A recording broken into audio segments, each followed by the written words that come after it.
الحمدللہ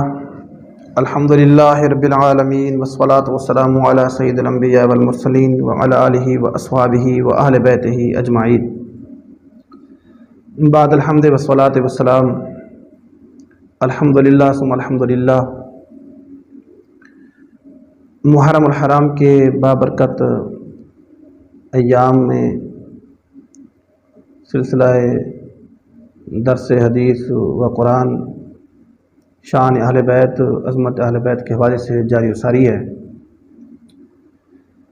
تو آج کے درس میں ایک حدیث رسول صلی اللہ علیہ وسلم جو رسول اللہ صلی اللہ علیہ وسلم نے حجۃ الوداع کے موقع پر ارشاد فرمائی تھی، مختلف الفاظ ہیں اس کے، جو زید بن ارقم رضی اللہ تعالی عنہ سے روایت ہے، میں وہ پیش کر رہا ہوں۔ آپ فرماتے ہیں کہ رسول اللہ صلی اللہ علیہ وسلم نے ارشاد فرمایا، انی تارک فیکم ما ان تمسکتم بہ لن تضلوا بعدی۔ رسول اللہ صلی اللہ علیہ وسلم نے ارشاد فرمایا، تم میں سے میں وہ چیز چھوڑ رہا ہوں، اگر تم میں سے جو بھی مضبوطی سے تھام لے گا، مضبوطی سے پکڑے گا، لن تضلوا بعدی، ہرگز تم میں سے میرے بعد کوئی گمراہ نہیں ہوگا۔ تضلوا یہ مضارع کا صیغہ ہے اور بعض الناصبہ اس میں داخل ہوا ہے، تو یہ تاکید کا معنی پیدا کرتا ہے، اور مضارع کے اندر دو زمانے ہوتے ہیں، حال اور مستقبل کا، حال و استقبال کا۔ تو بعض الناصبہ جب داخل ہوتا ہے تو یہ مستقبل میں خاص کر دیتا ہے۔ تو گویا کہ رسول اللہ صلی اللہ علیہ وسلم یہ فرما رہے ہیں، یعنی اس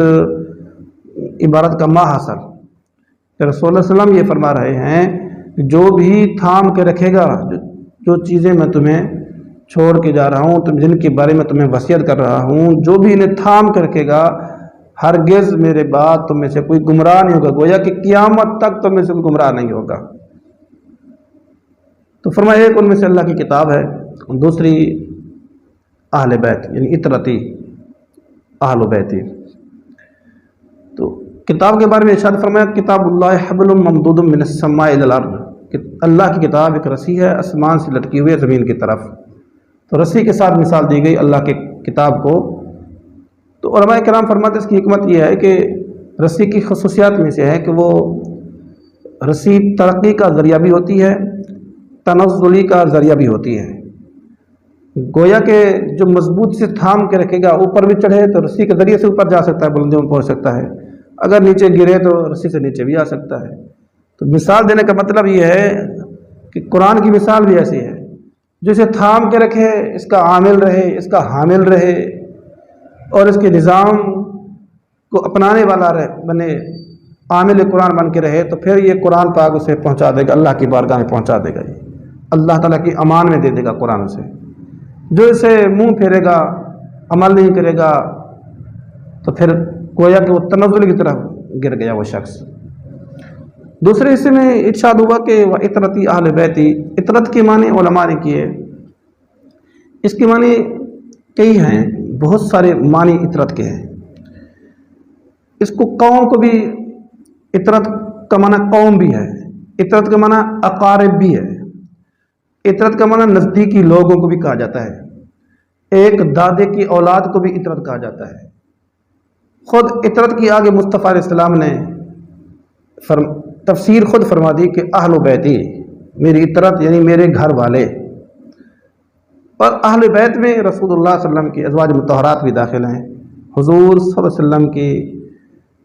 اتنی صاحبزادیاں، بالخصوص 4 صاحبزادیاں بھی داخل ہیں۔ حضرت فاطمہ الزہرا رضی اللہ تعالی عنہا بھی ان میں سے ہیں، 4 صاحبزادیوں میں حضرت امام حسنین کریمین رضی اللہ تعالیٰ عنہما بھی داخل ہیں، علی المرتضیٰ شیر خدا رضی اللہ تعالیٰ عنہ کو بھی آپ نے داخل فرمایا تھا۔ تو ہمارے علماء نے کئی معنی اس کے بیان فرمائے۔ بیت کی یعنی گئیہا، ایک بیت سکنا بھی ہوتا ہے، بیت نسب بھی ہوتا ہے، بیت ولادت بھی ہے، سارے اس میں داخل ہیں۔ گویا رسول اللہ صلی اللہ علیہ وسلم یہ فرما رہے ہیں، اللہ کی کتاب کو بھی مضبوطی سے تھام کے رکھو، میری ازواج مطہرات کو بھی اور میری آل کو بھی مضبوطی سے تھام کے رکھو، ان دونوں کو مضبوطی سے تھام کے رکھو، قیامت تک جو بھی اس پہ عمل پیرا رہے گا، تم میں سے جو بھی عمل پیرا رہے گا، تم میں سے کوئی گمراہ نہیں ہوگا۔ دوسرا یہ بھی سنتے جائیں کہ سرکار صلی اللہ علیہ وسلم نے یہاں اہل بیت فرمایا، اس کا مطلب یہ نہیں کہ حضور کے اصحاب کو چھوڑ دو،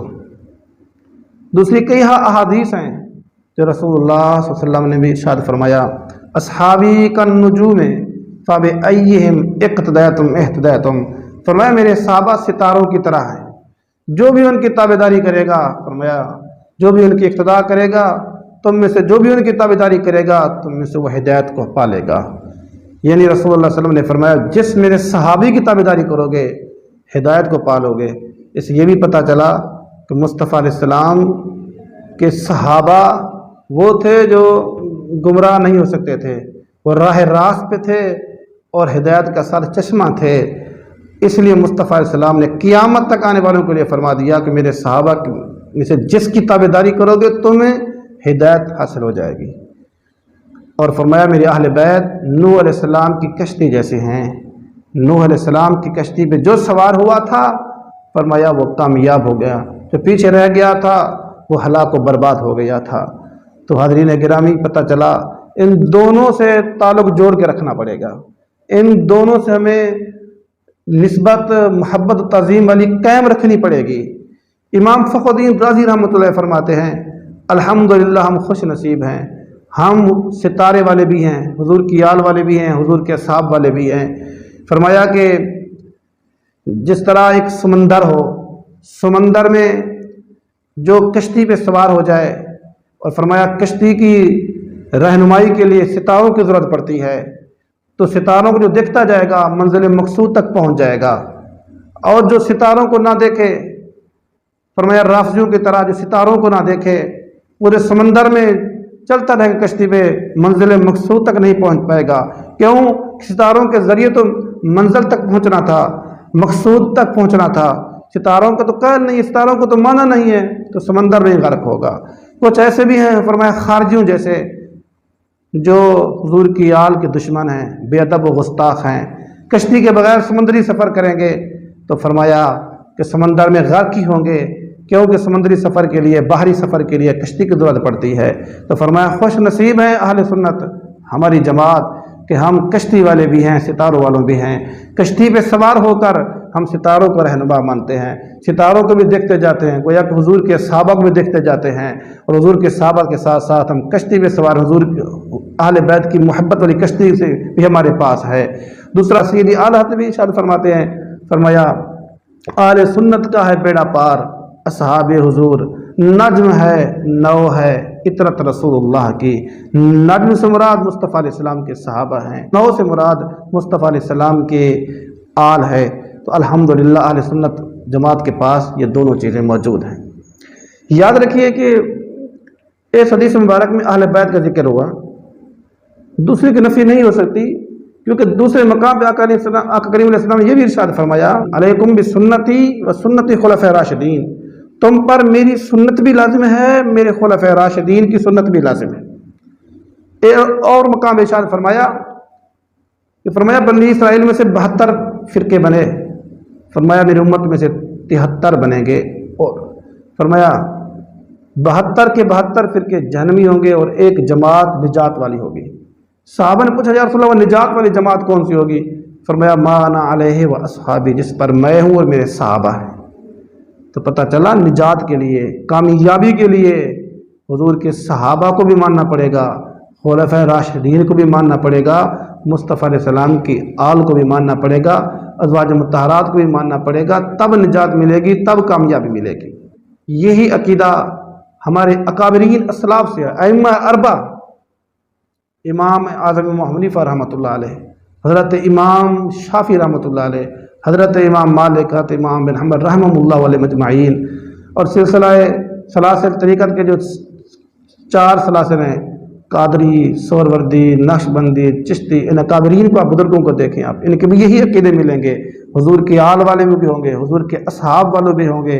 حضور کے ازواج مطہرات کو بھی ماننے والے ہوں گے، سب سے پیار و محبت الفت کرنے والی یہ جماعتیں ہیں۔ تو آج 14 صدیاں بے شک بیت گئی ہیں، الحمدللہ آج بھی یہ ادب و احترام کا رشتہ اہل سنت و جماعت کے پاس موجود ہے، اور اللہ تبارک و تعالیٰ بھی یہی ارشاد فرماتا ہے اور ہمیں حکم فرماتا ہے، دعا مانگو مجھ رب سے، اہدنا الصراط المستقیم صراط الذین انعمت علیہم، کہ اے اللہ ہمیں سیدھے راستے پر چلا، اور ان لوگوں کا راستہ جن پر تو نے انعام کیا ہے، یہ انعام یافتہ لوگ،